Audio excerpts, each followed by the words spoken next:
Good afternoon, everybody. My name is Samriddhi, and I'm pursuing MSc in Mental Health Counseling. Good afternoon, everyone. Myself, Ishita. I'm pursuing MSc in Clinical Psychology. Hi everyone, I'm Dr. Neha Salankar. I'm a consultant psychiatrist working in Nagpur. So, as we had introduced earlier, welcome, ma'am. Welcome. Our Hi. topic for today is depression, and we have Miss Neha Bhave Salankar with us. She's pursued her MBBS from Government Medical College, Nagpur. She's pursued her MD in psychiatry from Institute of Psychiatry and Human Behavior, Goa. And she's also done an observership in child and adolescent psychiatry from Nimhans, Bangalore.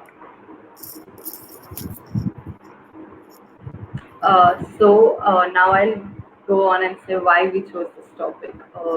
Depression has been on our list since a long while, but seeing the current events that have taking place since the past 2-3 months, and also a sad and sudden demise of Sushant Singh Rajput, we thought why not to push it a little earlier, because we got a lot of inquiries from people, and we also saw a lot of outrage out there, and also a lot of questions that people had in understanding what is depression, how is mental health linked to such a drastic measure, mental health in correlation with self-harm behaviors. So we thought, why not address the need of the hour and take a reliable source and put out the information out there for our viewers. So that's when we contacted Dr. Neha. Hello, ma'am. Welcome. Hi. So, Sam, would Yes. you like to take us through the overview of what we'll be covering today? Right. Definitely. So I just want to start by saying that I really applaud and appreciate this effort, Ishita and Samruddhi, of the idea of creating a platform solely dedicated to increasing mental health awareness. That's really important, because as we all know, there needs to be much more awareness about it than already is. So there is something we need to work on, and such platforms are a perfect medium for people to get information about such issues. So because you're talking about depression today, I'll be covering the basics. What are the symptoms of depression, कैसे present करता है, क्यों होता है, कैसे trigger होता है, and आप क्या कर सकते हैं to manage depression, or if you find that somebody is going through depression, and how do you manage it and tackle it. Right. Yeah. And also, we'll be taking some comments from our viewers as well. Right. Some queries if you have. So feel free while we are while we are answering our questions, we would like to Right. answer yours too. So do Right. comment. Definitely. Having said all this, I think let's begin with our session. Yes. The first question, obviously, is what is depression and how does one differentiate between grief, sadness, and depression? Okay, ठीक है. So before I address this particular question, I just want to give you some numbers, some statistics, because numbers always help me understand better. So globally, right now, this is data from the World Health Organization. Globally, right now, more than 30 crore people are suffering from depression. So that's nearly a little more than 4% of the world population. And India may 1 in 20 people suffers from depression, right? So and ये जो है इसका majority patient load falls in the age bracket of 15 to 45 years. सो जो हमारी सबसे ज्यादा productive population है, जो कंट्री के डेवलपमेंट में सबसे ज्यादा कंट्रीब्यूट कर सकती है, that is most affected by depression, and it is also the number one contributor to global disability. So just imagine, मतलब कैंसर से ज्यादा, इन्फेक्शियस इलनेसेस से ज्यादा, एक्सीडेंट विक्टिम से भी ज्यादा डिसेबिलिटी डिप्रेशन के पेशेंट्स में रहती है. That's why we really need to talk about this. Why are there no forums कि मुझे दस्त लगे हैं, मैं क्या करूं, या I have fever, what do I do? Why? Because these problems are obvious, and the minute people get them, they know something abnormal is happening and they reach out and seek help. Depression is invisible. उसमें कोई obvious rashes नहीं आते हैं body पे, fever नहीं आता है, ऐसे टेलटेल साइंस नहीं है which tell us कि पेशेंट को डिप्रेशन है. कई बार पेशेंट को खुद को बहुत देर लग जाती है समझने में कि ही और she is suffering from depression. So for that we need forums like these because आपको खुद को जब तक ये नहीं पता रहेगा कि डिप्रेशन दिखता कैसा है आप नहीं समझेंगे. मतलब one of my professors used to say what your mind does not know your eyes cannot see. Makes perfect sense. So like you said, now coming back to the question, what is the difference between depression, grief and sadness, correct? तो sadness जो है that is an emotion, it's a feeling. मतलब आप बहुत दुखी feel कर रहे हैं, उदास फील कर रहे हैं, that is sadness. And it is normal to feel sad in the face of any adversity. If you are undergoing any stressful events, any negative life events, it is normal to feel sad, right? But sadness जो होता है वो short lived रहेगा. It will be there for a few minutes, a few hours, or even a few days. And even during that, you can get distracted from it. मतलब आप sad feel कर रहे हैं, मम्मी ने favourite खाने की चीज बनाई तो मूड इम्प्रूव हो जाएगा, या फ्रेंड ने कहा चल यार पिक्चर देख के आते हैं तो मूड इम्प्रूव हो जाएगा. See, so that is sadness. And grief जो है, that's a little more dense and it is triggered by loss or bereavement.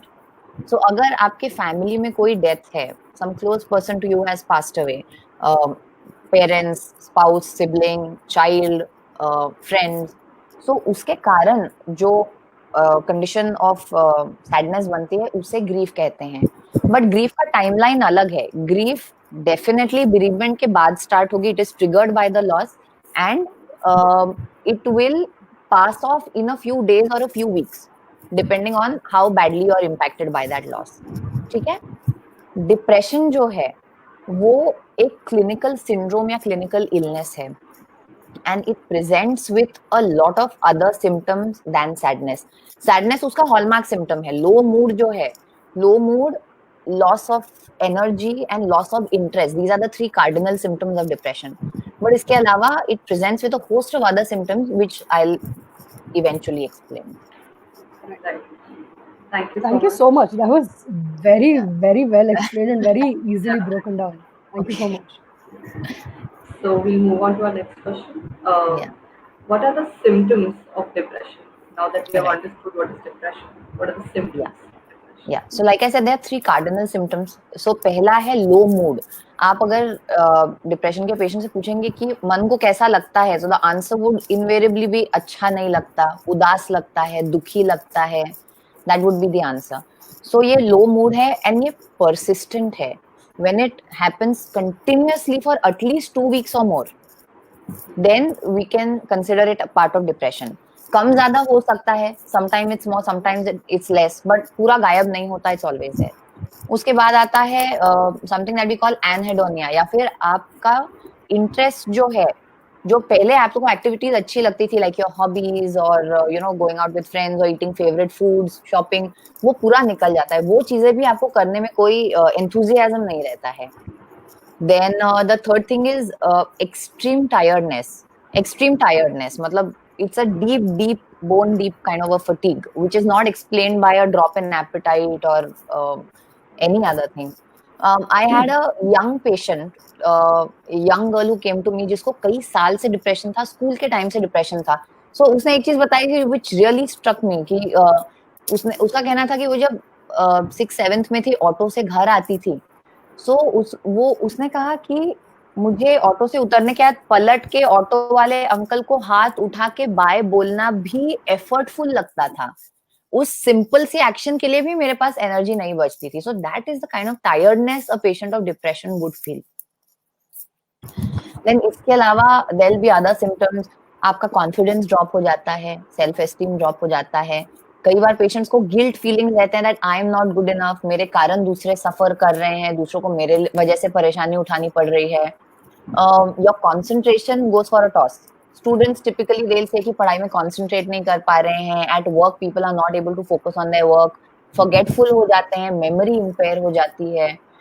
उसके बाद एपेटाइट ड्रॉप हो जाता है. एपेटाइट ड्रॉप हो जाने से वेट लॉस में भी होता है. So clinically it is defined as a weight change of more than 5% in a month. Appetite loss also results in weight loss. Okay. Then sleep is again a big symptom. Depression के patients को नींद अक्सर कम हो जाती है and traditionally उनकी नींद बहुत जल्दी खुल जाती है, सो 2 और more hours before the usual waking up time. So अगर आप 8 बजे उठते हैं तो आपकी नींद कहीं 4-5 बजे ही खुल जाएगी and you will just lay awake in bed unable to fall asleep।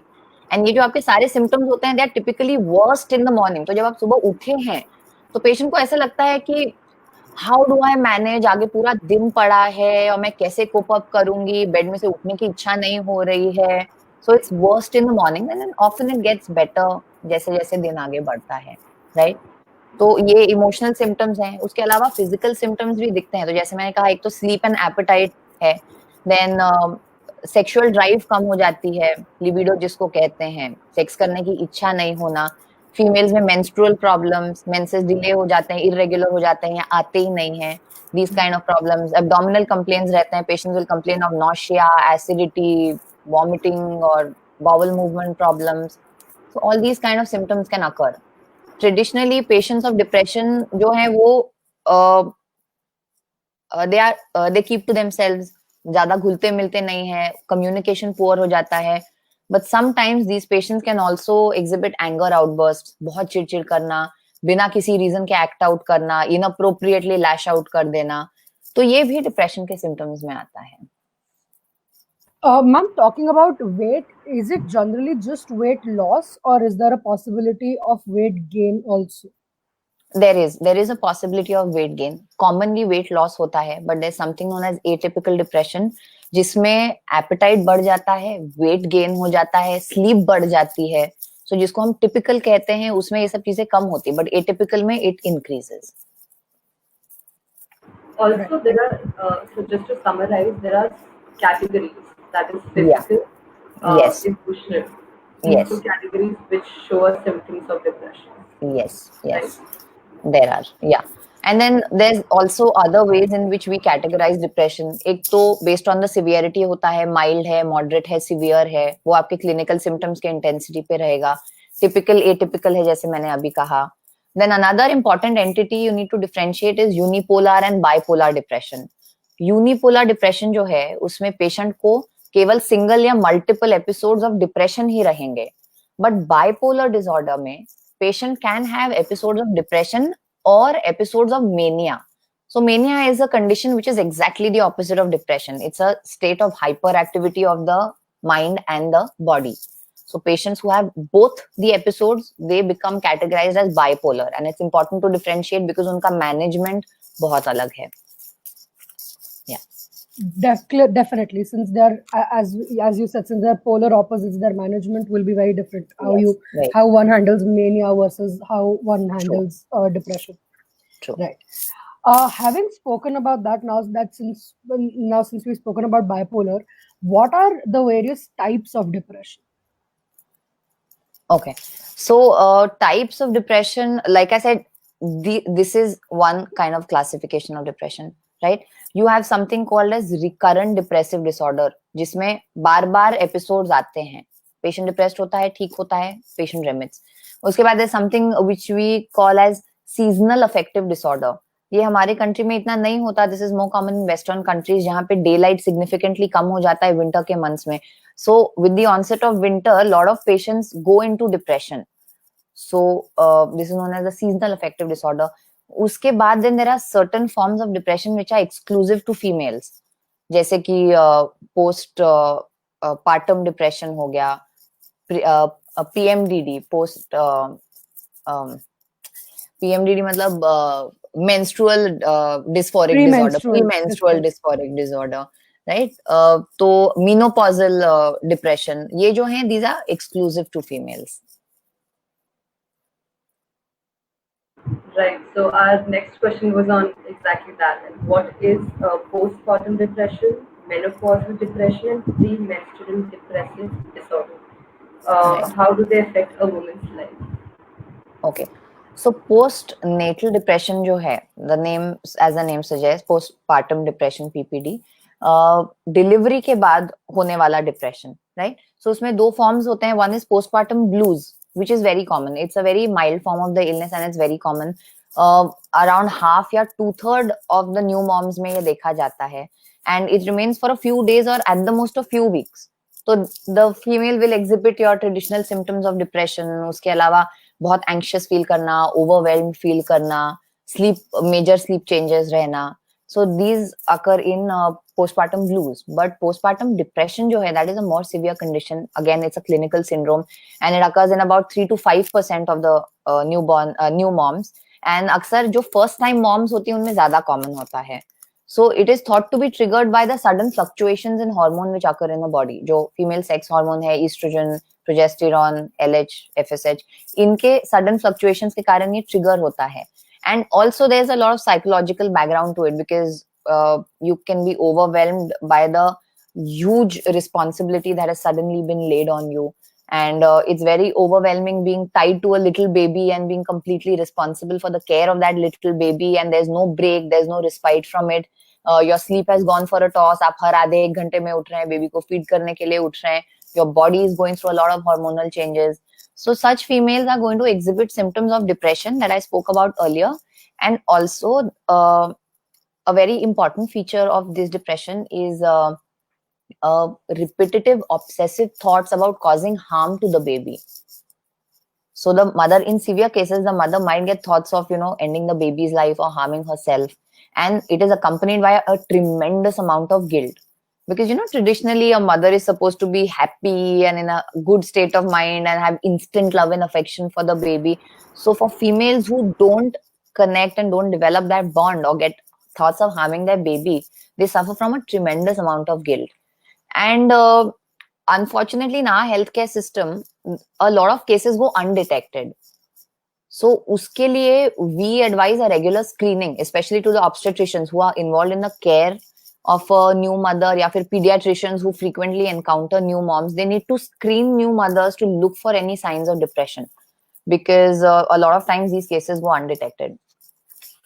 Then uske alawa, Ma'am, sorry, before we move on. Hello. I read this somewhere, I don't remember which article, but I read that so when we spoke about like mild cases of postpartum depression, which is still common in new mothers. Yeah. I read it somewhere that part of the reason that the depression occurs is because your body, so you're mentally and physically used to allocating all your resources to towards the growth of a new life inside you. And once that baby is out, that is one of the reasons that a lot of women go through or feel depressed. Is that true? I don't know. I haven't read about this, but can you like explain a little more what you want to say? So like we talk about emptiness syndrome, something very similar. So but emptiness syndrome is when your child physically moves away from staying with their parents. So this is something like emptiness syndrome. The fetus is inside your body, so your physical resources are going towards nurturing something inside your body, not outside your body per se. So something of that sort. It's been a long time since I came across this, but that's what I was not able to certify whether it's true or not. So since we were talking about it, I asked. Yeah. So I think it could probably be hypothesized, but I've not read about this in any established medical text, or I don't think there's any research or evidence base for this. Because usually the factors which causes biologically, if you talk about the factors, it's the sudden fluctuations in the hormones. Your circadian rhythm is completely disrupted. And there's fluctuations in level of thyroxine hormones as well. So that is what usually biologically triggers this depression. And then the psychological aspects associated with being given the responsibility of a newborn. But I'm not entirely sure if this displacement of the fetus from inside to outside is going to cause a sense of loss. I don't think so, because in fact, after the delivery, the baby is more visible physically. You can touch it, see it. So I'm not entirely sure about this. Thank you. Okay. So the other thing that you spoke to me about was menopausal depression, right? So it is known that around menopause के onset के time पे या during या a little after, females again go in depression. यहाँ पे भी the female sex hormones are thought to play a role. जो estrogen level throughout reproductive life high चलता है, वो suddenly drop हो जाता है उसके कारण but that is not thought to be the only reason. Other psychological factors are playing, just what you just mentioned, the empty nest syndrome, right? Menopausal age के females के बच्चे are at that age where for education or work they are leaving the house and going. So whatever formative role of a mother they had played over the last so many years, for a decade, 2 decades, that role is suddenly altered or sort of taken away from them. That is one big psychological impact. Again, they are at an age where their elderly parents can start having various ailments, physical difficulties. So that can also play a role in adding to the stress levels of these females. So again, the depression symptoms would be similar to that of traditional depression, but iske alawa they exhibit certain other classic features, like they would have flushes, hot flushes, sweating, dizziness, headache, a lot of anxiety, sleep disturbances because of all these physical symptoms. So these would occur more commonly in menopausal depression. And PMDD जो होता है, जिसको popularly PMSing बोलते हैं, that's like a rage nowadays. So it is actually a thing. So premenstrual syndrome is again a milder form of PMDD, premenstrual dysphoric disorder. So this is again thought to be triggered by the fluctuating hormones in your body. ये typically शुरू होता है menses के कुछ 4-5 दिन पहले, and it ends a day or two after your menses start. So the timing is very classical, and it cannot be mistaken for anything else because it is cyclical. It happens every month, starts 4-5 days before, ends 1 or 2 days after onset. So that pattern is set. And this is again going to present with a lot of symptoms of irritability. There can be food cravings and other physical discomfort that occurs menses. So this again happens in about say 3 to 8% of the females. The PMDD, depressive disorder. जो PMS होता है, that occurs in about almost half the females. PMDD is a severe form of it, requires medications for treatment, and occurs in about 3 to 8%.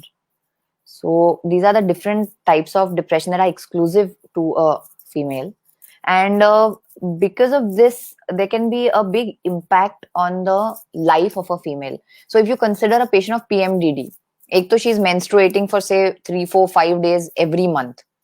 That is preceded and accompanied by these physical symptoms of discomfort, these emotional disturbances. So work productivity jo hai wo drastically drop ho jati because you're literally losing 1/3 of your month in all these things.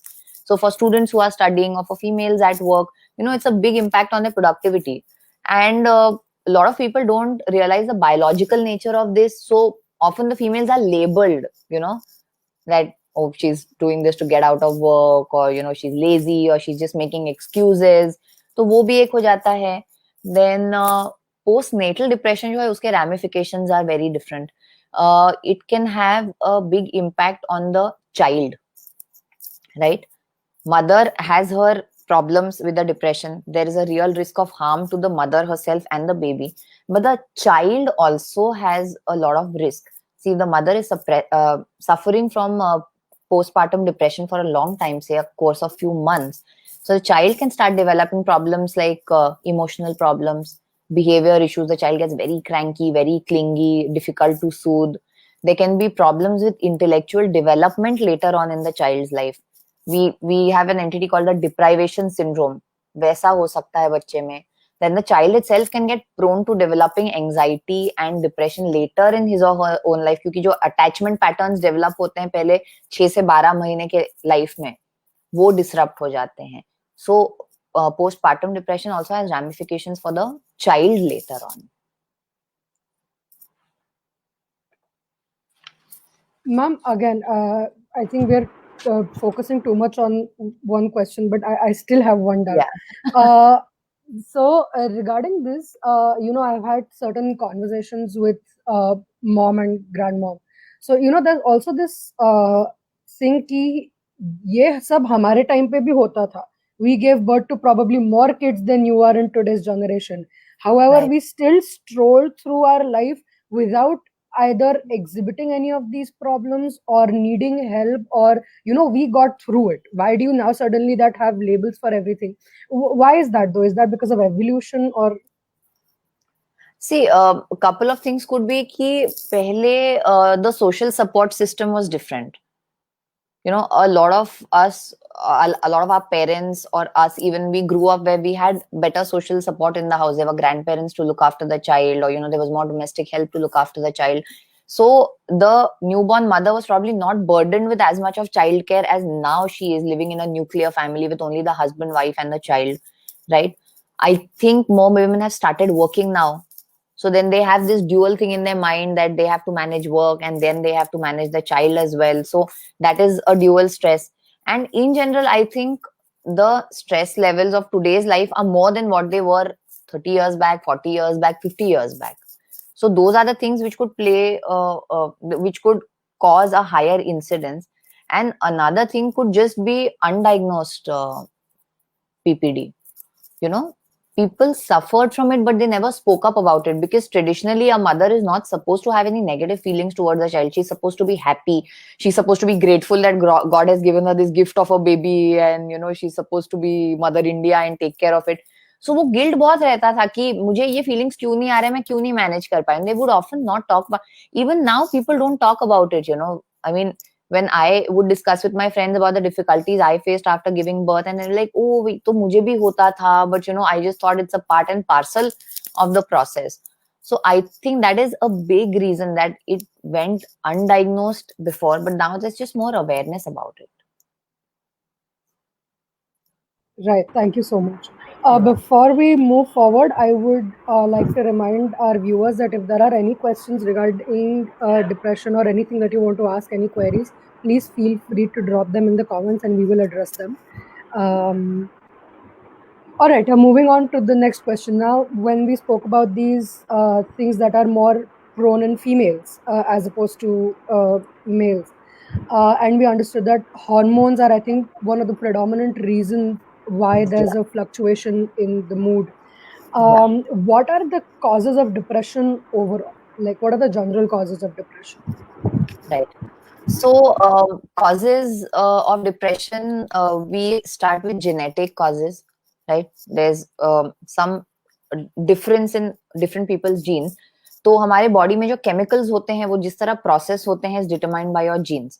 And our brain has got tiny messengers जिनको हम neurotransmitters कहते हैं. So specifically depression में serotonin, dopamine, noradrenaline, इनके metabolism में अगर fault आ जाए तो फिर that person becomes prone to developing depression. So this can be determined by genetic factors. It can be hereditary, अनुवंशिकता रह सकती है, जैसे BP, high BP, diabetes, these run in the family. Similarly, depression can also run in the family.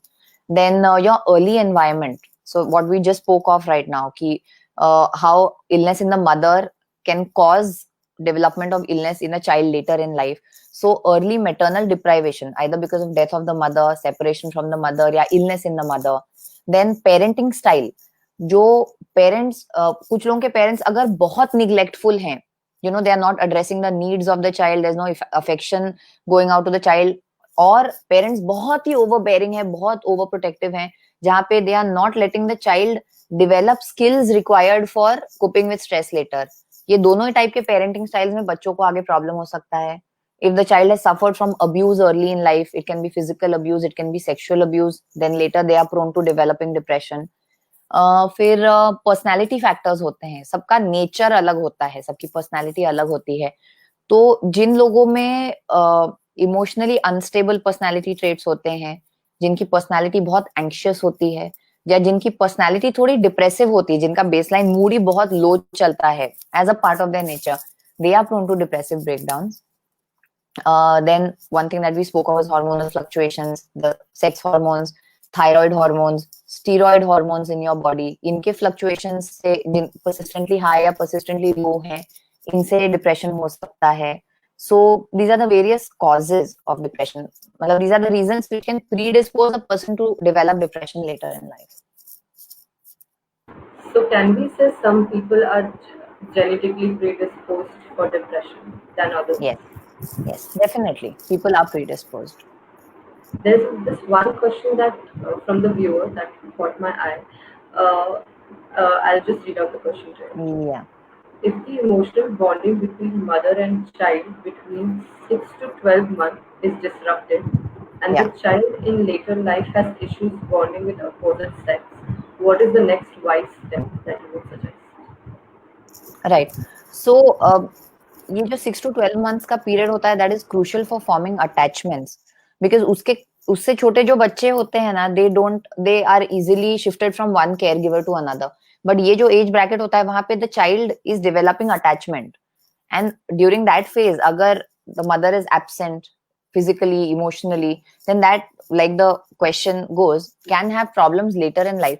So for these kind of bonding problems, it would be important to see a psychotherapist, because oftentimes it's not just one event which has happened in the past which is causing these problems now.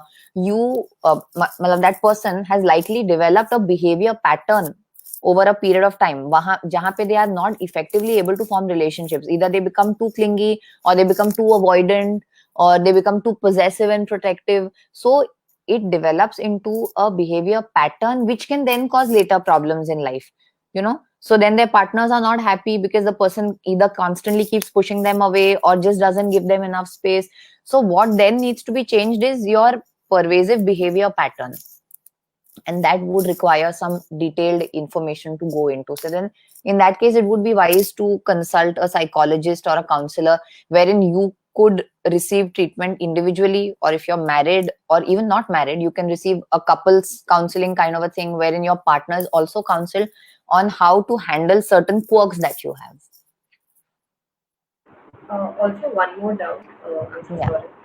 Uh, when we say that someone is genetically predisposed to depression, can building of skills help them completely to eradicate depression, or will it still make them more vulnerable even after we have Um, developed?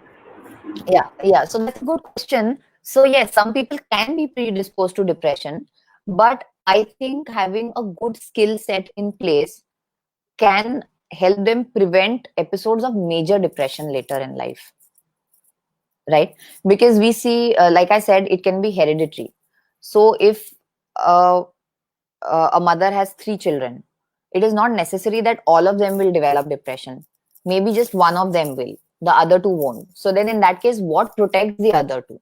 Because genes to तीनों के same mother से आए हैं, right? So they should be equally predisposed, and then they should all develop it.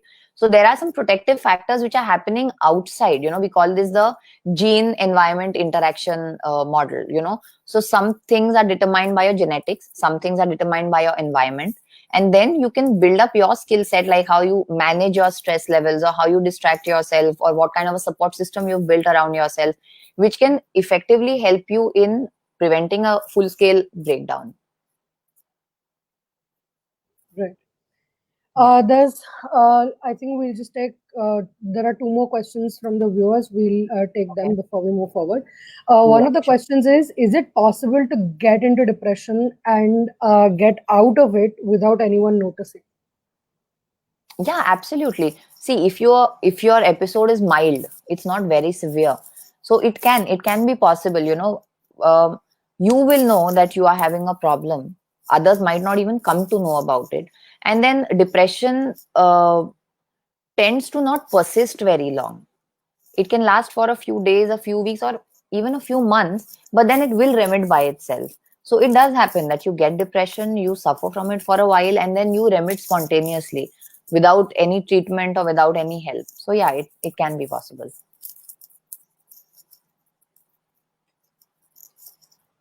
Okay, perfect. Thank you. There's one more question. Could you elaborate on bipolar disorder, and could prejudices be one of the biggest reasons for this? Okay. So bipolar disorder jo hai, like I said, it's bipolar, 2 poles. So one pole is depression, which is your low pole, right? And the other pole is mania, which is your high pole. So I've spoken a lot about depression. So in just 2 lines, I'll tell you what mania is.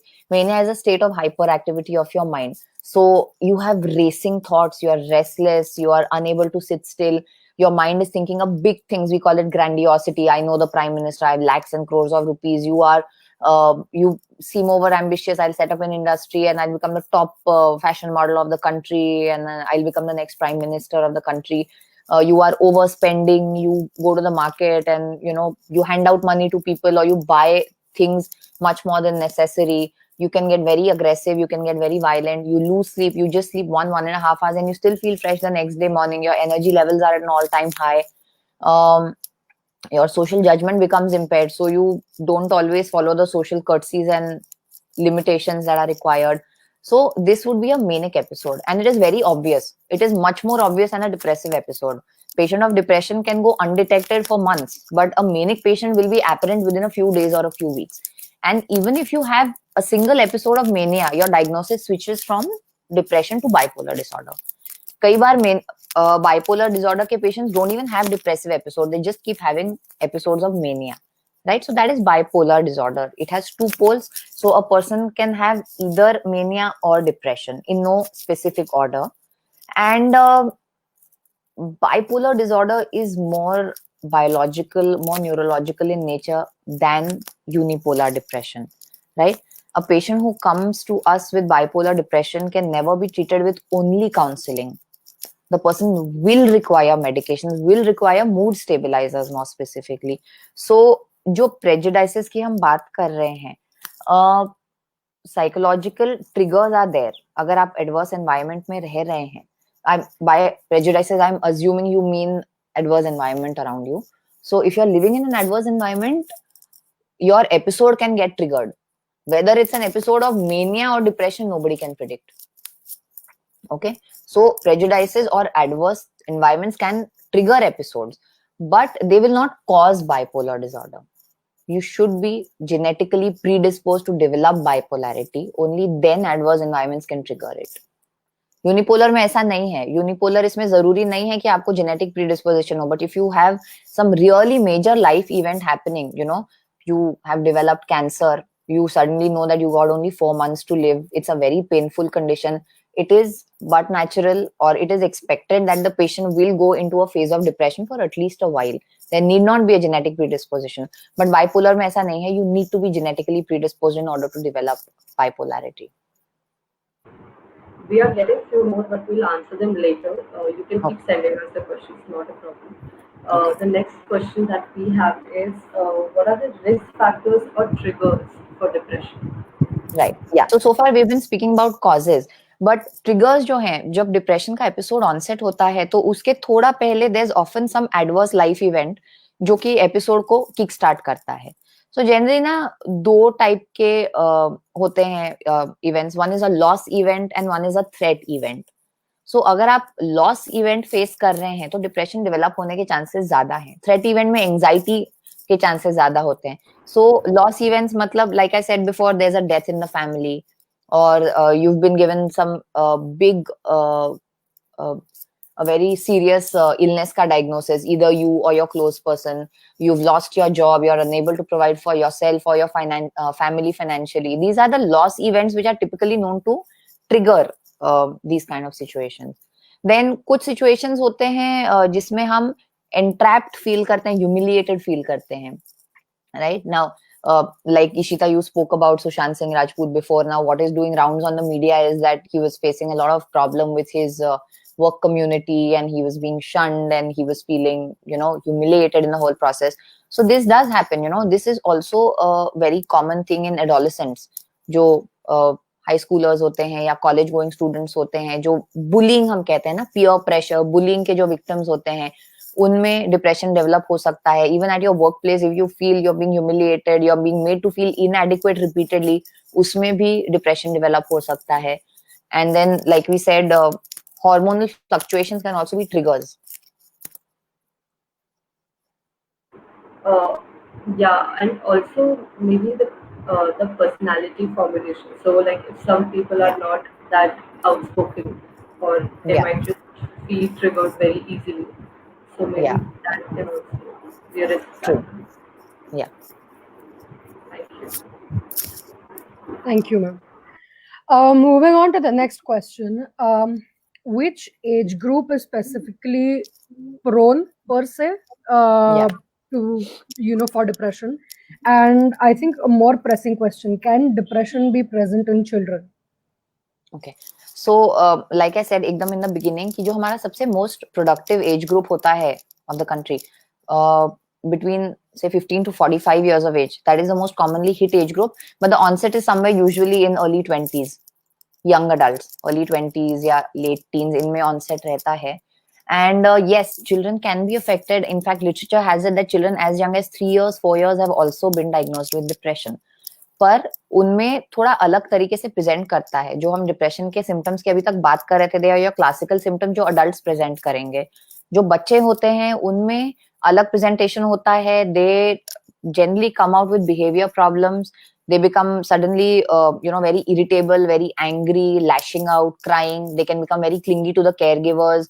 School refusal की तरह present कर सकता है. They don't want to go to school, or they can become very withdrawn. They are not interested in the things that they would earlier do. Like for children it's most commonly playing.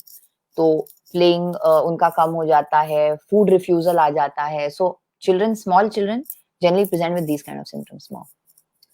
Ma'am, thank you. However, I think a lot of these things, when we spoke about symptoms in children, aren't that Yeah. common? Like most children don't want to go to school, for instance, or say anger, or reacting adversely if मतलब मुझे ये खिलौना चाहिए, mummy papa ने मना किया, I'm going to be angry, I'm going to sulk over it, whatever. So aren't these Yeah. things common in children anyway? They are. But again, यहाँ पे the hallmark would be persistence. These symptoms are persistently happening. बच्चों को usually school जाना नहीं अच्छा लगता है, पर थोड़ा डांट के, थोड़ा फुसला के, you can somehow manage to send them to school. Or they might skip a day, but then they start going again.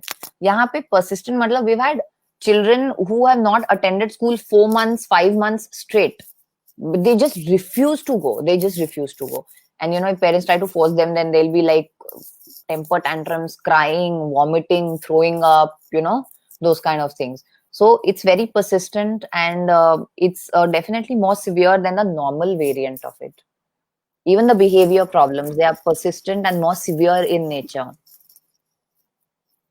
If the part of where they don't go to school for 5 months, can there be an event that has happened? Like when Yeah. you do a case study with the client, Yeah. you will be seeing the factors as well. Yeah, There can be an event as well. There is an event, but बच्चों में क्या होता है ना, it usually takes a long time to get to the root of the problems, क्योंकि बच्चे open up नहीं होते. पहली बात तो their emotional maturity and intellectual maturity is not such कि they realize कि अब उनको problem हो रही है. So when an adult goes to a therapist, they often are aware that there is something wrong with me, that's why they are going to a therapist. But children most often don't understand that something is wrong. या फिर अगर कोई adverse life event हुआ भी है, तो they don't know कि अपने साथ जो हुआ है वो abnormal हुआ है. Like we spoke about it before, they could be victims of abuse. घर पे physical abuse है, sexual abuse है. There's a loss in the family. So death of a parent, death of a grandparent, death of a sibling. So these are the events which can usually trigger. या फिर adverse events in the school. Sometimes teachers repeatedly humiliate or victimize one single child. That child is singled out in the class, scolded repeatedly in front of everybody, made fun of, or bullied by the other schoolmates. अपने आप academics पे इतना जोर है, तो children who are weaker in academics are constantly pointed out by teachers, often mercilessly.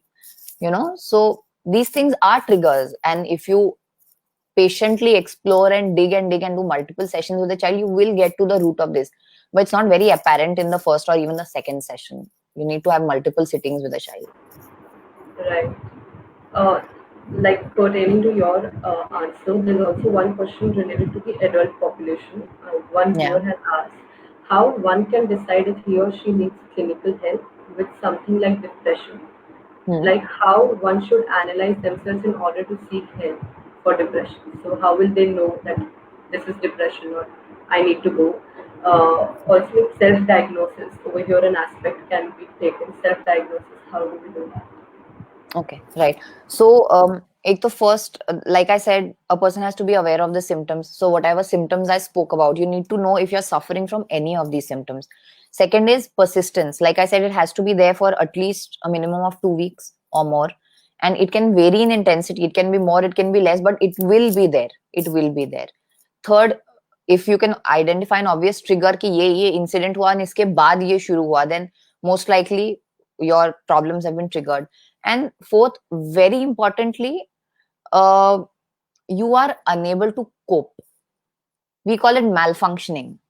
So academically, work-wise, personal life, you are malfunctioning. आप पहले जैसे manage कर पा रहे थे काम वो आप नहीं कर पा रहे हैं अब, and it is causing a disturbance in almost every sphere of your life or major spheres of your life.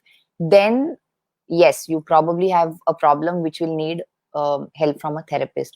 Again, there are self-help programs also, but it's always better that they are guided. I mean, somebody introduces you to the self-help programs and then you can sort of manage to do them on your own.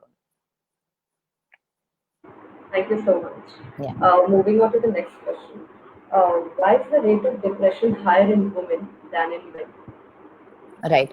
So this is a phenomenon not only in our country but ये global है that females suffer from depression more often, as much as twice more commonly in some countries.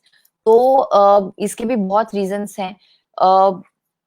Since we are here, I will talk about the Indian scenario. हमारा जो culture है उसमें कई बार females are at a social disadvantage, right?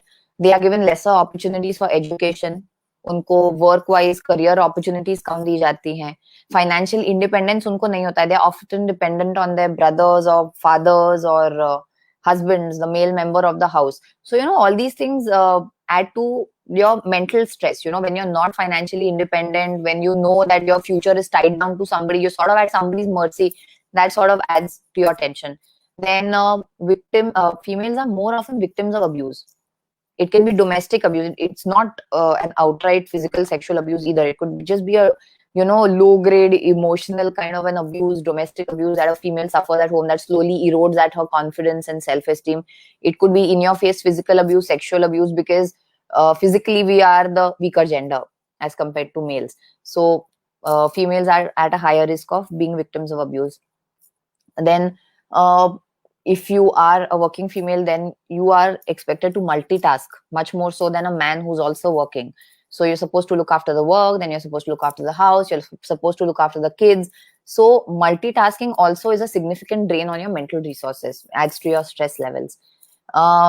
Again, the hormonal things that we spoke about, जो female sex hormones होते हैं, estrogen specifically, it sensitizes the brain to effects of stress. So females have estrogen levels 100 times more than men. So our brains are biologically more sensitized to stress. And then again, some forms of depression, like the ones we spoke about, postpartum and premenstrual and menopausal, these are exclusive to the female population. So, it's a culmination of all these reasons. That's why females are more prone to develop stress as compared to males. Also, one more doubt. I'm so sorry, I'm asking a lot of stuff. No. Feel free. This is we are little digressing from the topic, but emotional abuse, since it's very hard to see. So, can you tell us certain identifications that we can have for emotional abuse? Certain aspects that we can identify and know that, okay, this is emotional abuse. I mean, you're saying from a victim point of view or from a third person point of view? From a victim and third person, because sometimes the victim also doesn't understand that they are going through emotional abuse. Yeah, true. So and I like think it's very often that I think talking about emotional abuse, the red flags are understood and the dots are connected far later. I mean, after the abuse has happened, we connect the dots. Acha, this should not have happened, that should not have happened. So is there any way that one can be vigilant enough from a victim's point of view? Right. So typically emotional abuse बहुत ही slow in onset रहता है. Right. So let's talk about a situation, domestic situation. You're married to a person and that person is, subjecting you to emotional abuse. So typically it's not going to be in your face. You can't, pick it up from day one. It's a very slow process. But what you have to keep in mind is that when you are with your partner, these are certain points that you should have in your mind. You should feel your partner is a safe space. Physically, emotionally, you should be able to communicate with your partner. You should be able to share your doubts or your misgivings, or you should be able to tell your partner what he or she is doing wrongly, and that should be perceived in a healthy manner. So communication अगर अच्छा है, अगर आप safe feel करते हैं आपके partner के around, that is one thing. Then you should be comfortable with your partner. Your partner shouldn't be pushing you too hard emotionally, physically. Your partner should be giving you enough space that is required. Your partner understands your priorities and gives importance to your priorities. I'm saying the ideal situation, all these things don't always coexist, but these are the things that are markers of a healthy relationship. Your partner should understand your priorities, they should be given importance. कभी कभी हो जाता है कि in a family setting you need to take a back step, your priorities have to change, but then whatever is happening should possibly be in a discussion format with your consent rather than being imposed on you repeatedly. If you feel that you're being constantly put down in front of family members, in front of friends, in front of extended family, if you feel that derogatory comments or remarks are being made about you, you're being made fun of constantly, and you feel that your confidence is going down, you start feeling worthless, inadequate, bad about yourself, then you are most likely a victim of emotional abuse. Because a healthy relationship, a healthy partner will never make you feel inadequate. I always feel that partners should be like pieces of a puzzle.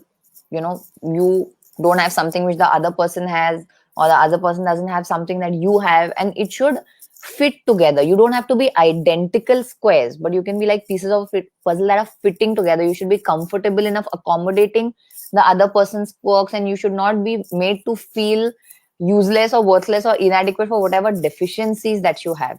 If you constantly get that feeling, or if there's like overt abuse, you're being verbally abused, or you're being deprived of certain things, you're not being given enough money, or you're made to feel financially dependent repeatedly, you don't have the freedom to wear what you want, eat what you want, go where you want, then yes, you're most likely a victim of emotional abuse in a relationship. Thank you. Yeah. So we'll move on to our next question, sir. Yeah. Do you want to take up questions from the viewers? We'll take it in a while. Actually, I'm not seeing any questions, so it's up to you guys. Yeah. Okay, so we'll just go with our question, and we will address the questions of the viewers also. Please keep your questions coming in. They are going to be answered. All right. So the next question is whatever we spoke up till now is mainly centered about was centered around depression, how one feels when they are depressed, what leads to depression, what are the symptoms and everything. But taking depression as an independent variable, what other aspects of our life can be affected because of depression? Right. So जैसे कि हमने अभी तक बात की, the first would be physical aspects, right? जो sleep आपकी खराब हो रही है, भूख नहीं लग रही है, वेट फ्लक्चुएशंस हो रहे हैं, मेंस्ट्रुअल प्रॉब्लम्स हो रहे हैं, सेक्सुअल प्रॉब्लम्स हो रहे हैं. इसके अलावा patients who are suffering from depression chronically, their immune system takes a hit. So you become more prone to developing other infections. You are prone to developing heart diseases, cardiovascular problems with a higher probability of heart attacks or even strokes in the future when it's been happening for a long period of time. Abdominal complaints, like I said, acidity, nausea, vomiting, loose motions, constipation, the whole works. Then uske alawa, you can develop problems in your social life. जो लोग depression से सफर करते हैं, they don't want to be very they don't want to mingle too much, they want to keep to themselves. तो ऐसे इसमें थोड़ा distance develop हो जाता है. Within the house there can be problems, there can be frequent fights, there can be arguments, or your parenting skills can suffer, relationship between a parent and a child suffers. Yeah, even in your friend circle, friends reach out to you till an extent, but after a while you drop off their radars, because if it has been happening for a while or it's been happening again and again, unless people know what's happening to you, they are not going to keep bothering to, get in touch with you, get you back in the scene. So your social life suffers. There's financial problems as well, because work related problems के कारण financial ramifications होते हैं. So, when you're at work, you can't focus, you can't concentrate, your concentration is impaired, you often don't have the stamina to work through the day, you're getting forgetful, so you can't work as efficiently as you used to. When you're at work, your productivity is less. कई बार absenteeism भी हो जाता है, आप जाते ही नहीं हैं काम पे. And then because of all these things, financial problems can occur. If you're a person who earns on a day-to-day basis, then your absenteeism can cause a loss in earnings. Yeah, because of these problems, if you are thrown out of your job, or you're not considered for promotion, or you're demoted, So, these kind of problems can have financial ramifications also. And another important thing is depression and addictions. They walk hand in hand a lot of times. So patients who have been suffering from depression often turn to substance use, abuse, or dependence as a form of alleviating their distress. So most commonly use होने वाली चीजों में आता है alcohol, nicotine, smoking, tobacco chewing, cannabis, या फिर even hard drugs. So, development of addictions is a significant ramification of depression. Okay. Also, a lot of indulgence in food also I've seen. Food or too much of enjoying something and just to feel good and those hormonal changes. Also, too much of exercising also I've seen in some Yeah. people. Yeah, So yeah, that can be another factor as well. yeah, it could be. That's called substance dependence. Right? Dependence, yes. Okay, so we'll move on to our next question. Are there signs that one can look for when trying to predict if their loved ones might be suffering from depression? Right. So, I know I'm getting a little repetitive here, but I have to drive the point home because till you don't know the symptoms, you won't be able to pick it up. So, अगर आपके पहचान वाले कोई बहुत लो लग रहे हैं, बहुत upset लग रहे हैं, if they are very emotional, छोटी छोटी बात पे रोना आ जाता है, or they are having mood swings, they are having anger outbursts, look out for that. Communication poor हो गया है, जब मिलते हैं तो बात कम करते हैं या मिलना ही कम कर दिया है, देन बहुत पेसिमिस्टिक लग रहे हैं आपको, बहुत नेगेटिव लग रहे हैं, उनका नकारात्मक सोच जिसको हम बोलते हैं, the whole outlook becomes negative and कोई भी चीज के बारे में बात करेंगे तो पहले नेगेटिव पे फोकस करेंगे या शायद सिर्फ नेगेटिव पे फोकस करेंगे, पॉजिटिव उन्हें दिखेगा ही नहीं. देन हर चीज को खुद से कोरिलेट करना, कि पर्सनलाइजेशन हो गया, जैसे ये मेरे साथ ही हो रहा है या मैंने ही कुछ किया होगा इसलिए हो रहा है, या अगर you sometimes forget to message them, then मुझको ही मैसेज नहीं करते, बाकी सबका आपस में अच्छा चल रहा होगा, छोटी छोटी बात को आउट ऑफ कंटेक्स्ट अपनी तरफ खींच के ले आना, मन से लगा लेना, या फिर जनरलाइजेशन, अगर उनको किसी ने एक बार नहीं बुलाया तो ये फील करना कि मुझे तो कोई इंक्लूड नहीं करना चाहता, nobody likes me and nobody wants to hang out with me, that kind of a catastrophic thinking. इसके अलावा if you see obvious physical signs in them, they are dropping weight or they are just not eating or they seem sleep deprived all the time, yeah, they are actually talking out about harming themselves. Life is meaningless, life में कोई मतलब नहीं है, जी के क्या करना है, इससे तो मर गए तो better है, those kind of explicit talks about not having any interest in life. So these are the pointers that you need to look out for.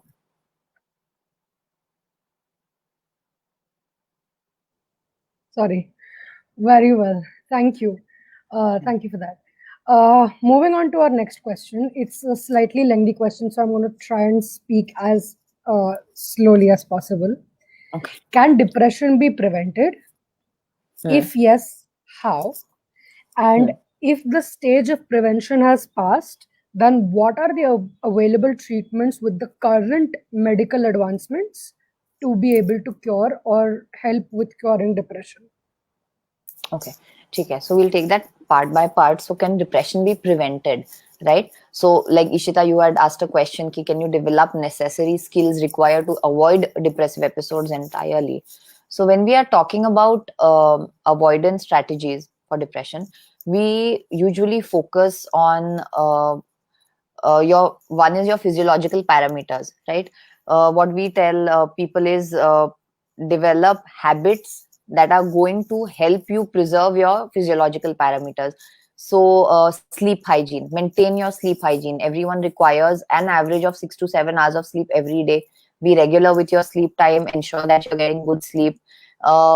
Exercise, I cannot begin to stress how important exercise is, because really it's completely evidence based and research based, and it brings about changes like releasing these happy chemicals in your brain that we call endorphins, and it improves your alertness, your stamina, your focus. It gives you a sense of control over what is happening, as well as adding to your physical fitness.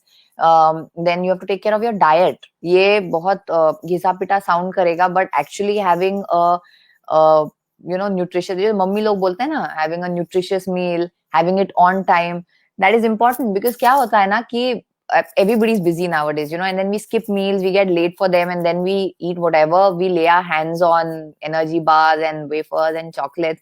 But what happens is when you actually don't eat food on time, your body goes into a stress mode, survival mode में जाती है body. Because then it feels that adequate sugar is not coming in, तो जो भी मिलता है फिर वो फूड को वो कार्बोहाइड्रेट की तरह मेटाबोलाइज करने की जगह उसको फैट्स की तरह स्टोर करना चालू कर देता है, because then fats are your long term energy stores. So your body metabolism goes for a toss. So it is important कि आप टाइम पे खाएं, ढंग की चीजें खाएं, and so you have to take care of your physiology. Then get your stress management strategies in place. Nobody, किसी की भी लाइफ ऐसे स्ट्रेस फ्री नहीं चलती कि सेम प्लेन पे चल रही है. That would get boring as hell also. So you are going to have stress in your life. You just need to know how to deal with it effectively.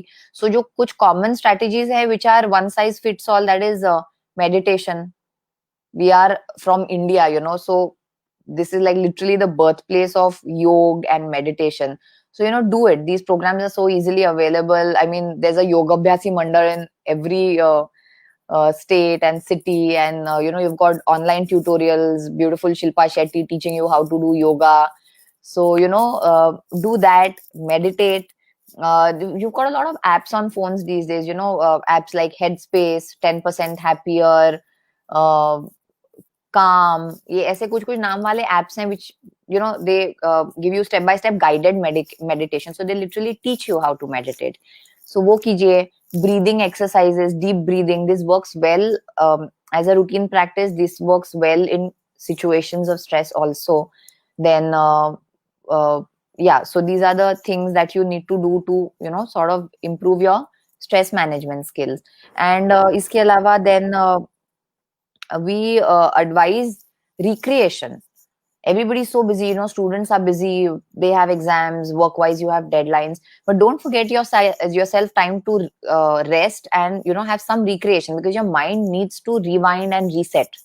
So recreation can be some peaceful activity. It's totally different for everybody. It can be some peaceful activity like reading a book or painting or listening to some calm music, or it can be something of a more physical nature कि आप gardening कर रहे हैं या dancing कर रहे हैं, कोई musical instrument सीख रहे हैं, or it can be some new exercise, some new form of sports, adventure sports है, या you're hitting the gym or you're cycling, or these kind of things. तो हर किसी के लिए अलग होता है, अपने choice के हिसाब से you have your choice of hobby or recreation. Getting your creative juices running.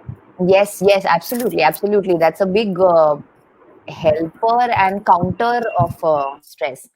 Then another thing that we really advise is limiting your social media time. Social media is a fake place. It's a fake place. I mean, ये भी मैं social media से ही quote कर रही हूँ, but there was a message that was doing rounds recently that this amazing actor who committed suicide recently, he had say what 8-9 million followers on Instagram and 2 million followers on Twitter, and he was still alone. And I could not agree with it more. It's a fake place. People are putting together their pictures, they are photoshopped pictures, and how they look is completely different from what they look in real life. They're putting up photos of where they've eaten, what they've bought, and the places they've visited. But that's all a face. You don't know what's going on, reality behind those scenes. But होता क्या है कि वो सब देख के आप इतने प्रेशर में आ जाते हैं कि इसने तो ये कर लिया, ये तो यहाँ घूम के आ गई, ये रेस्टोरेंट जाके आ गया, या इसने ये ब्रांड के कपड़े खरीदे. That just adds to so much unnecessary mental pressure. FOMO. That is FOMO, right? Fear of missing out. I unmuted myself to say that only. FOMO is there, and this is so true for the younger generation, जो adolescents हैं अभी, who've been born with the internet. I feel like a dinosaur when I say this, but these people who've been born with internet, उनके लिए there's no distinction between the real life and the online life. Right? For me at least, it's very separate. Those two are separate entities. But for these kids, who are like 13, 14, 15 now and in their late teens, there is a blurred distinction between these two. तो उनको जो लगता है जो online दिख रहा है वही सही है और वैसे ही हमारी life भी होनी चाहिए, and that just adds so much pressure, and then there's, oh my god, I cannot even begin, you know, there's so many things, like there's cyber bullying, and there's body shaming that is happening online, and there's, you know, self-esteem issues that are coming up. So limiting social media time is extremely important. You know, turn off notifications on Facebook or Instagram. The phone doesn't have to ping every time you get a notification, or every time some random person puts some update or like some sort of a post. And you know, you could remove it from your home screen, put it in the inside menu so that it doesn't automatically you don't see it every time you open your phone. And you know, then apart from this, we also tell patients to sort of secure a good support system. ये जरूरी नहीं हो कि आपके parents रहें. It could be your siblings, it could be your cousins, it could be your aunt or uncle or your close friends. And ये भी जरूरी नहीं है कि 10 12 15 20 चाहिए. It could be just 2 3 people who you are close to, who are your safe space, जहाँ पे आप unload कर सकते हैं, या आपके mind में ये security है कि कल को कोई problem हो गया तो these people have my back. Maintain good communication with them, maintain open communication with them, right? These things are very important. And another part of maybe prevention, you can say, or early treatment, is don't hesitate to reach out. It's not a sign of weakness. It is not a character flaw that you have. If you've developed depression, doesn't mean कि आप weak हैं. Like I spoke about in detail, there are different causes to depression, and none of them are under your control. Your genetics are not under your control. Your personality is not under your control. Your hormones are not under your control. You know, you might control how the triggers affect you, but the predisposition is not in your control. So it's not a sign of weakness. So please don't hesitate to reach out or ask for help when you are feeling overwhelmed. Pertaining to this, I once had a conversation with a friend who brought up a very good point. You know, he said that, you know, when it starts happening initially, ऐसा लगता है कि fine, let's give it a little bit more time. Let's try and understand myself as to what is happening, and I will reach out for help because, you know, I'm not averse to reaching out for help. Great.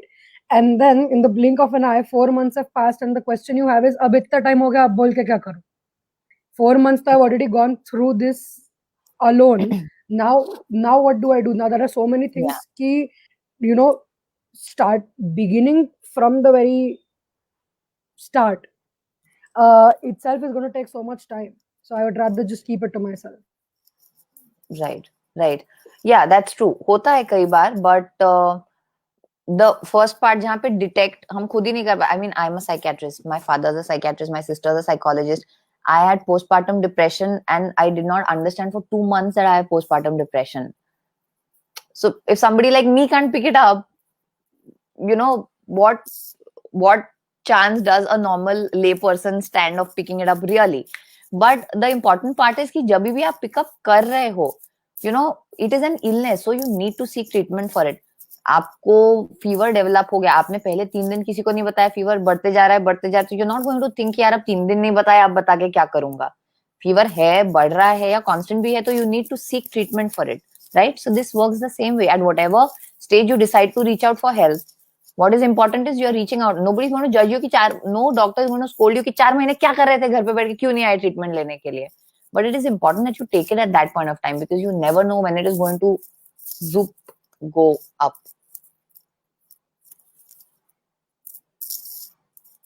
Okay, so that being said, we'll move to the next question. What is treatment-resistant depression, and how can it be treated? Okay, so I'll just tell you briefly because I think we are running out of time also. But treatment, when you talk about treating depression in the mild cases, like I said, जो हम prevention strategies देते हैं, we advise lifestyle modification, you know, taking care of your sleep, your diet, exercising, stress management skills, and along with counseling, because we need professional intervention there as well. So there are psychotherapies, अलग-अलग type के psychotherapies होते हैं. I'll get a little technical here. Cognitive behavior therapy, CBT जिसको बोलते हैं. Then there's supportive psychotherapy, interpersonal psychotherapy which addresses interpersonal problems. Then there's marital counseling, marital therapy जहाँ पे specifically husband wife या couples के problems address किए जाते हैं.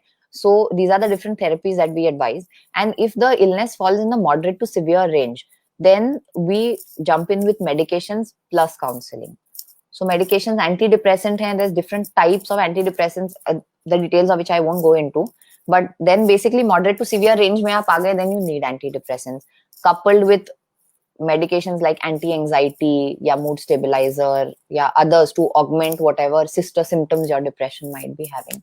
And treatment resistant depression जो है, it is defined, the textbook definition is that when a combination of antidepressants and chosen psychotherapy has not proven effective for a reasonable period of time. So यहाँ पे कोई defined time limit नहीं है कि 1 महीना 2 महीना 3 महीना, नहीं, it's reasonable period of time, then we call it treatment resistant depression, and then we follow augmentation strategies that have been that are very evidence based and research based, क्योंकि there is no like specific order in which we prescribe. It's very tailor made depending on what symptoms the patient has, what is the metabolic profile, what has been response to previous medications in the past, side effect profile क्या है, patient क्या tolerate कर पा रहा है नहीं.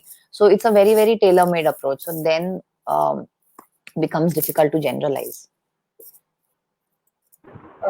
Shall we take a viewer question as well now? Yeah, sure. Yeah. So, if the emotional bonding between mother and child, no, I'm sorry, I don't mean to this one. Just a second. I'll go ahead if you don't mind. Yeah. Can someone develop defense mechanisms to cope with depression or anxiety, and are they a good solution? Yes, absolutely. So if you choose to go to a therapist, that is precisely what the therapist is going to work on, right? Defense mechanisms. Everybody works with a set of defense mechanisms. For those who don't know what defense mechanisms are, हमारा जो भी thought process चलता है in reaction to any adverse event is a defense mechanism that we are using. ठीक है? So defense mechanisms healthy होते हैं and unhealthy होते हैं. तो अक्सर जो लोग डिप्रेशन डेवलप करते हैं, एंजाइटी डेवलप करते हैं, they are mostly using unhealthy methods of coping with stress. क्यों ऐसा होता है कि जब एक एग्जाम देने 100 बच्चे बैठ रहे हैं, तो उसमें से 15-20 बच्चे रहेंगे, वो एक्सेल करेंगे, they won't sweat about it, they will be very chill about it, very laid back. But उसी अदर एंड ऑफ स्पेक्ट्रम पे 10-12 बच्चे हैं जिनको पसीने छूट रहे हैं, उल्टियां कर रहे हैं, लूज मोशन हो रहे हैं. एग्जाम एक ही है, कोर्स सभी का सेम है, पढ़ाई करने का टाइम भी सबको सेम मिला है. So why is there a different reaction to the same event, right? आपके पर्सनालिटी पे डिपेंड करता है, आपके डिफेंस मैकेनिज्म्स पे डिपेंड करता है. तो अगर आपका कोपिंग मैलअडैप्टिव है, so what your therapist is going to do, they are going to teach you the right defense mechanisms to address any stressful situations, and that's why counseling works so wonderfully in the long run. हम आपको अगर दवाई दे रहे हैं तो we are not going to continue doing that lifelong, unless of course you come to me with a history of 10 years of depression, and I might have to. But otherwise, I would not prefer कि मैं आपको life भर दवाई दूं. But if you go to a therapist and he or she sets your mind right, कि आपने सोचना कैसे है, so she or he is basically giving you tools to fight stress effectively. So yes, learning to use the correct defense mechanism is very important, and that is what works for you well in the long run.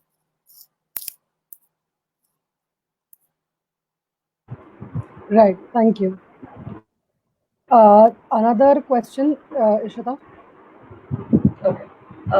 What, according to you, is the probability of developing eating disorder due to depression? So, is eating disorder like anorexia and bulimia? This is asked by one of the students. Yeah. Ishita, sorry, could you repeat the question a little louder? What, according to you, is the probability of developing eating disorders due to depression? How likely is it? Okay. So, yeah, like I said in the beginning, there are comorbidities, or maybe I didn't say it, I don't know. Depression के साथ साथ दूसरी illnesses भी चलती हैं, most commonly anxiety disorder, जैसे कि मैंने कहा addictions चलते हैं. So eating disorder is also one illness or a clinical syndrome which happens with depression. It is known to happen. I'm not very sure about the percentage, but I think the number lies somewhere between 5 to 8%. So people suffering from depression are prone to developing eating disorders, and the other way around. People suffering from eating disorders are prone to developing depression, right? Because biologically the two illnesses seem connected, and also the psychological ramifications. If you have depression, I already spoke about how your appetite changes. It can drop, it can increase. right? It can produce weight fluctuations also. And with your confidence going low, with your self-esteem going low, you don't feel good about yourself, you don't like the way you're looking, your perception of your own body image changes a lot of times. And that is also a hallmark of eating disorders. Eating disorders develop because the patients, most commonly girls, feel that they are not thin enough. They are too overweight, they are too fat, or they don't look good enough. So the whole symptomatology is revolves around how they can shed weight. So anorexia means the patient stops eating. Yeah, they wear baggy clothes to hide the fact that they are losing weight, but at the same time, when they see themselves in the mirror, they feel that they are not thin enough, and they avoid food. Avoidant symptoms develop ho jate hain. Bulimia mein they eat food, but then they feel so guilty about it that they purge it. So they throw up. They put their fingers down their throat and they bring it up. They can consume laxatives to defecate the food out. So eating disorders go hand in hand with depression in a significant percentage of patients. Thank you so much for addressing that, ma'am. Yeah. Moving on to our next question. There- So Yeah, go ahead. None from the viewers. None from the viewers, no.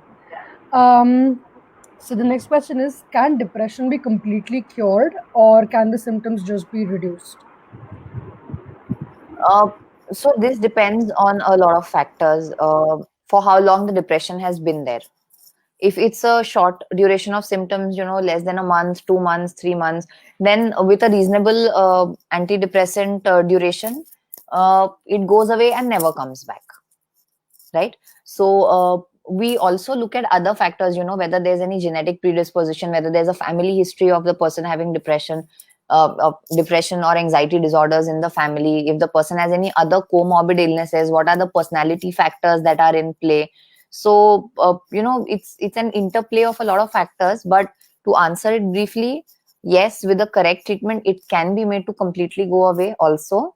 But if it is chronic and recurrent, then there's always a risk that another episode might come up. So you need to be aware if the symptoms are developing, because the earlier you catch it and the earlier you start treatment, the faster it goes away. Also, I'm so sorry. One more thing. Yeah. I guess my charging is not working. I'll just check and comment back. Can you ask the Sure. last question till then, Sam? There's a question asked by the viewer. Can you ask them? Unmute yourself. It's okay. Thank you. I would have said the whole thing otherwise. All right. Sorry.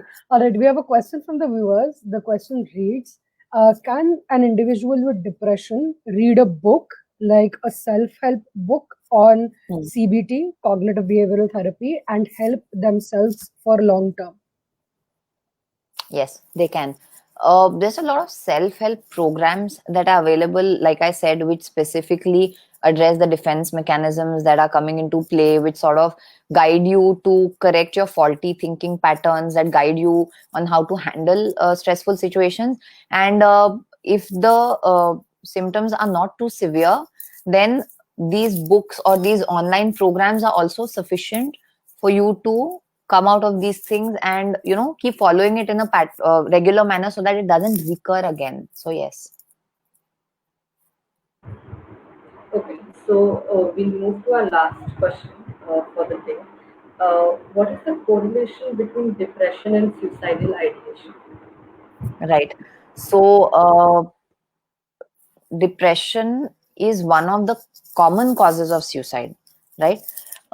Like I said, again, I like to use numbers. So about 4% patients who suffer from depression die because of committing suicide. And the probability that a person will commit suicide is 15 times more in depressed people as compared to the general population. So that is how much significant number is 15 times more chances of a depressed person dying by suicide if you compare it with a non-depressed person. And if you don't take treatment, this risk increases twofold. So almost 30 times higher in untreated patients of depression. So there is a definite correlation between depression and suicide. And in fact, thoughts of self-harm, we grade it in terms of thoughts, plans, and attempts. So on a scale of severity, thoughts mild hota hai, plans thoda severe hota hai, and attempts is the most severe one. So even if the patient is having recurrent thoughts of suicide, it automatically upgrades your depression status from either mild to moderate or moderate to severe, and the management changes accordingly. And if you are getting these thoughts, or somebody you know is getting these thoughts, you need to seek immediate professional help, because this is not then something that you can manage on your own, or can be managed without professional help. Now suicides can be two types. Before that, like I said, depression is one of the causes of suicides. The other causes are personality disorders, like I said before, people with emotionally unstable personalities, or sometimes antisocial personalities. Other illnesses like schizophrenia, or people who have addictions, heavy alcohol consumption, drugs consumption. These are common psychiatric causes that lead to suicide. So suicides can be either impulsive or they can be planned. अक्सर जो depression से associated suicide होते हैं, they are planned events. A person who's attempting suicide would most likely have these thoughts for at least a few days or few weeks or few months also in their mind before they actually take a step. It's a thought out process. इसलिए कई बार suicide notes भी मिलते हैं, because जिसने plan करके रखा है अपने माइंड में, they would most likely make arrangements, of things to be taken care of once they are gone. जो impulsive suicides होते हैं, they occur more commonly in personality disorders or under influence of substance, where they are very impulsive and spur of the moment, and without thinking of consequences, आगे पीछे नहीं देखा, and in one weak moment कर दिया. That is more often associated with substance use and personality. But depression के साथ अक्सर जो associated होते हैं, वो not always, not 100%, but most of the times they are a planned event. तो this is extremely important, because if you know of people, or if you yourself are feeling like this, then seek help, because then we have ways of pulling you out of this twisted thought process. When if a patient comes to me with suicidal tendencies or suicidal thoughts, I ask them about what their suicide counters are. मतलब एक तो popular opinion ये है कि suicide के बारे में बात मत करो, उनके दिमाग में आइडिया किसने डाला? कोई डालता नहीं है idea. This is their own thought process. They are poor souls, they are so fed up of everything that's happening, and they see no way out, that this becomes like the ultimate solution for them. Talking about suicide does not encourage it. It does not encourage it. There is zero literature that says that suicide के बारे में बात करने से उसकी probability बढ़ती है. On the other hand, if you are talking about it, you will only be helping the other person by giving them chance to vent it out. कई बार उनको थॉट्स रहते हैं, बट उनको गिल्टी भी इतना लगता है कि मैं कैसे सोच सकता हूँ ऐसा, ये how can I think that, और there is a huge element of embarrassment कि मैं कैसे बताऊं लोगों को कि I don't want to live anymore, what will they think about me. So if you give them an opportunity, अगर तुम सामने से उनको पूछ रहे हो कि are you feeling like this, have these thoughts crossed your mind, it gives them an opening to start talking about it, to vent out, and for you to know कि उनके दिमाग में भाई ऐसा चल रहा है, then you know that they need professional help at that point of time. And like I said, if a person is coming to me, then we speak to them about suicide counters. So they have a million reasons to say कि रह के कोई फायदा नहीं है, life में मतलब नहीं. So we ask them कि अगर दिमाग में ख्याल आता है कि नहीं रहना है, तो क्या सोच के आप रुक जाते हैं? That is the key question here. So the answer that they come up with कि parents के बारे में सोचते हैं, parents are dependent on me, या young family है, they are financially dependent on me. कई लोग strong religious views quote करते हैं कि their religion is preventing them from killing themselves. So these are lifelines that you can use to pull the patient out of this whole storm of negativity and black ideas. So talk about it. It's important to talk about it. It's like any other taboo topic. Yeah. We don't want to talk about it, but it actually helps us prevent. Absolutely. मतलब people don't want to talk about depression, तो suicide तो उसका बाप है. मतलब अगर आप depression के बात नहीं कर रहे हैं, तो suicide के बारे में तो बिल्कुल ही बात नहीं करेंगे आप. Correct. That's what I mean. There are stigmas that people don't really talk about it or discuss about it, or if someone else Yeah. is going through it. But then there's always this recurrent statement that I personally don't agree with, that that individual was whichever XYZ individual was weak enough to commit suicide. That Yeah. that's something that really hurts me, because there's nothing weak about it. It takes a lot of physical, emotional, psychological strength to arrive Absolutely. at that decision to do something like taking your own life. Yeah. I mean, I made a post about it recently only, that no one in their right mind would deliberately even cut their finger with a blade, for that matter, Yeah. let Yeah. alone taking their own life. True. So That's so true. I think on that note, we have another question. Is thought and belief changing them? Is thought and belief changing them make I one understood. come out of anxiety or depression? So if we are Can you if can our you repeat changing that? our, yeah, if our changing our belief and thought, if we are altering them, can that help us come out of depression or anxiety?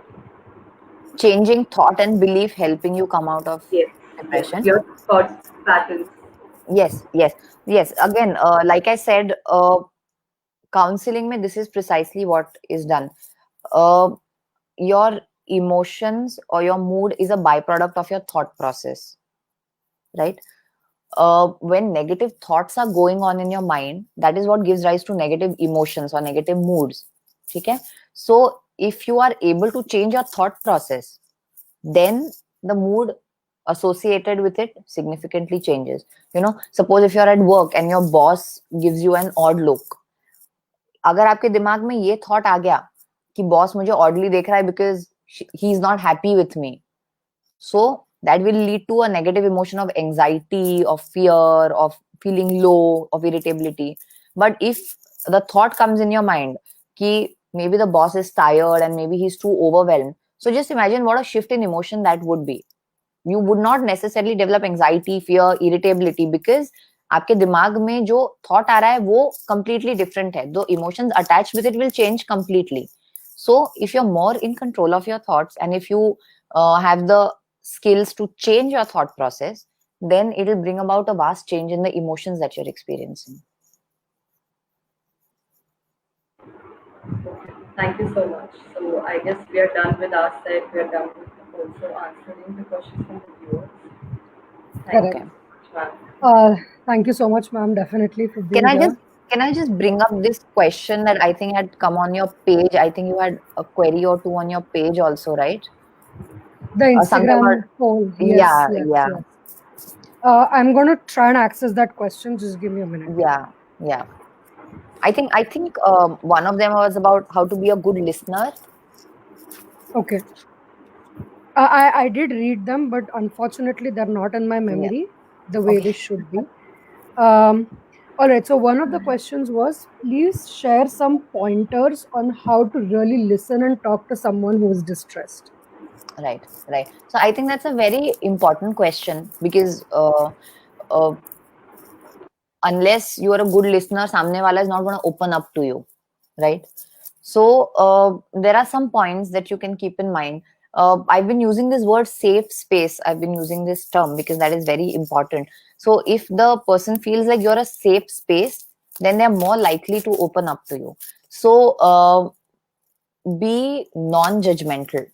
If the person is telling you some of their darkest fears, some of their deepest emotions, be non-judgmental. You might not agree with everything the patient is feeling or the way they are processing information, but be non-judgmental. Try and not judge them for the way that they are thinking, because if you judge them, it comes across in your body language, in your emotions, in your speech, and then it only requires that much for the person to shut off again.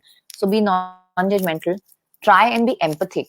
You will not be able to relate to the other person 100% because you can't till you've lived in that person's situation, but try and be empathic. Try and empathize to some extent what the other person is going through, because then they would feel the emotional connect that you're providing them. um, don't be dismissive of their symptoms. कुछ नहीं होता ना, चलता है ना यार, अरे निकल जाएगा, ध्यान मत दे, छोड़ दे. They have told themselves this a million times. I can write it and give it to you that they have said these lines to themselves a million times ki chodna yaar, let's ignore it, let's not pay attention to it, but it's not working. That's why they are opening up to you. So don't be dismissive of their emotions and feelings. It might seem like a very small thing to you, but for them it's a huge problem right now. So try to be more accommodating. Also try to maintain confidentiality as much as possible, because ये जो issues होते हैं ना, these are very emotionally loaded issues, and then they can involve a lot of intimate discussions. So don't throw it around as a source of gossip, or throw it around in the face of that person in later arguments, or something like that, unless of course you feel that the person is a real threat to their own life, is actively suicidal.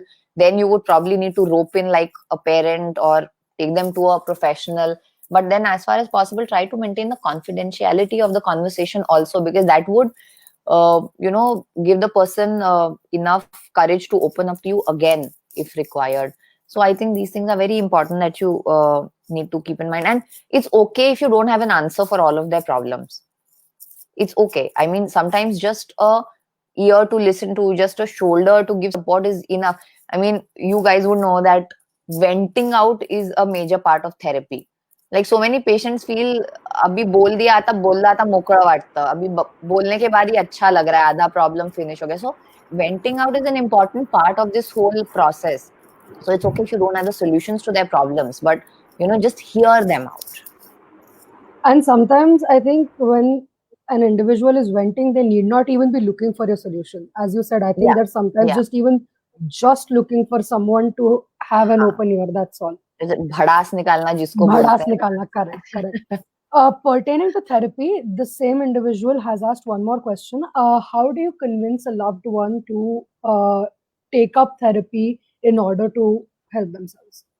Right, because this is also important. There's so much resistance to going to any mental health professional. This whole tag of pagal jo lag jata hai, they go to a psychiatrist or a psychologist, so people don't want to. So yes, if you feel कि सामने वाले को है जरूरत professional help ki, तो first of all try to clear out why they are hesitant. Is it taboo issues? Is it financial problems? Is it because their parents won't allow? There can be multiple reasons. So try and clear out what is the problem. And if you feel that there's some obvious misconceptions ki dawai lena hi padega, ya it'll be too expensive, so try and clear what misconceptions you have at your own level. If you can't, then there's so much literature available aajkal online. Everything and anything is available online. So there's so many resources online which speak about what is therapy, kya type ke therapies available hain, kis format mein available, and do you need to go in person? Kai baar online counseling sessions bhi chalte hain.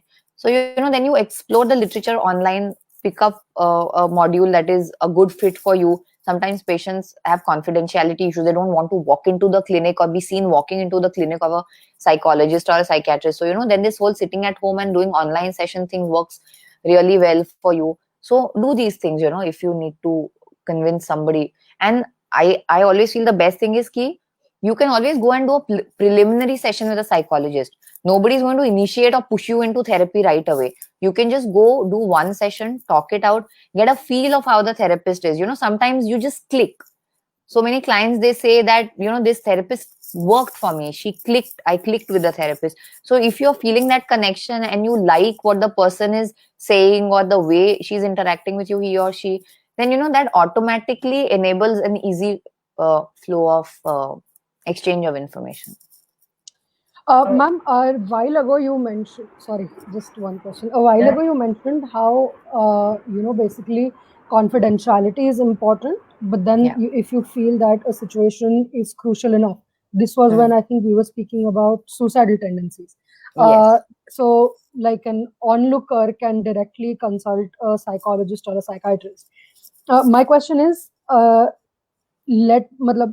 something as severe as suicidal tendencies, but suppose if a friend is seeing that I'm too depressed or my anxiety is getting the better of me on a daily basis, do you think that it's a good idea for them to approach a caregiver or a counselor or a therapist or a psychiatrist themselves and try and look for solutions? Yeah, definitely, because even as a third person, there's so many objective changes that you're seeing in a person. right? Matlab, you can spot changes which are very different from the usual pattern of behavior. So that helps. So if you're coming directly, say your friend is depressed and you choose to come to me to seek treatment for her, then that would at least aid me in making a diagnosis, right? So I can give you a feedback about what the possible diagnosis is, what the possible treatment options are, and then you can go back to him or her armed with concrete information about how this problem can be solved and what steps can be taken. And so many times people who are suffering from this feel very lost. So if you offer them a flow chart or a concrete way in which their problems can be solved, then they're more likely to take it up. Sometimes it is allowed your friend to also follow up with you in the session if the client is comfortable. Yeah, absolutely. Yeah, because they feel that sense of support is there, that Right. that person is there with me. So up till a point where they get comfortable enough with a therapist to be talking alone, we Right. always encourage people to come with somebody that they are comfortable with. And what do you suggest more effective, online counseling or one-on-one counseling or therapy? Usually, one-on-one works better, Right. because your reading of emotions, body language is better. My sister is a psychologist, and she works with a lot of children. So what she does is she'll play a game of cards with them while she's talking to them, or she'll give them some artwork, she'll draw with them, she'll play tic-tac-toe with them. So for children specifically, this person to person counseling works really better. But yeah, for adults, online is fine as well, but person to person is preferable. We have one more last question. Shall we take it? Yeah, sure, From sure. the viewer? Yeah. Can you please talk about feeling guilty and judging yourself for being depressed, especially feeling like you're faking it? You have falsely convinced everyone of it, including a therapist. Right. So yeah, like I said, guilt is one of the common symptoms that comes up in depression, because like I said, your whole thought process is negative. Your self-esteem, your confidence has gone down. So your confidence in your ability to do things right is also diminished. मैं कुछ सही नहीं कर पाऊंगी, या मुझसे मुझसे कुछ सही नहीं हो पा रहा है, that is one overriding thought that comes in the mind of a person, because उनकी productivity वैसे ही कम है, that will show in the academic results, their work. तो वो it becomes like a negative feedback cycle. Because of the illness, they are not able to perform better, and the performance declines. Because of the declining performance, confidence और नीचे चला जाता है, guilt और बढ़ जाता है. So these things are there. And कई बार देन वो ट्रीटमेंट के लिए आते हैं, फिर उनको ये गिल्ट लगता है कि खर्चा हो रहा है, मेरे दवाइयों पे खर्चा हो रहा है, डॉक्टर कंसल्टेशंस पे खर्चा हो रहा है. Then they see distress in family members, so they feel guilty कि because I am sick, they are going through this. Because I am sick, my mother cries every day. So guilt is one very overwhelming emotion, which is like an integral part of depression symptomatology. Thank you. Yeah. Thank you. I think with that we'll end our lengthiest session until now. I knew this would but happen. I think no, it was great. No, I mean that in a positive way. It was a really informative session. Thank you. Before signing off, definitely I would like to thank you, ma'am, again for Yes, thank you taking so time much. out of your life, and for helping us out, definitely for being a part of our initiative. And also to our viewers, thank you for being there all this while. Thank you for putting in your questions. Thank you for participating. And we tried to cover as much about depression. We tried to do to the best of our abilities. However, if you still have any questions or queries, feel free to drop them in the comments, and we will address them even after the live. We'll try our best to do so. And we also have our video, which will be put up on our YouTube channel. So please don't forget to like, share, subscribe, and hit the bell icon to get notifications. Okay, thank you so much, Ishita, Samruddhi. Thank you for having me. I had a really good time interacting with you guys. And thank you to all the viewers as well. Thank you. Bye-bye. Have a great evening. Bye. Bye. Bye.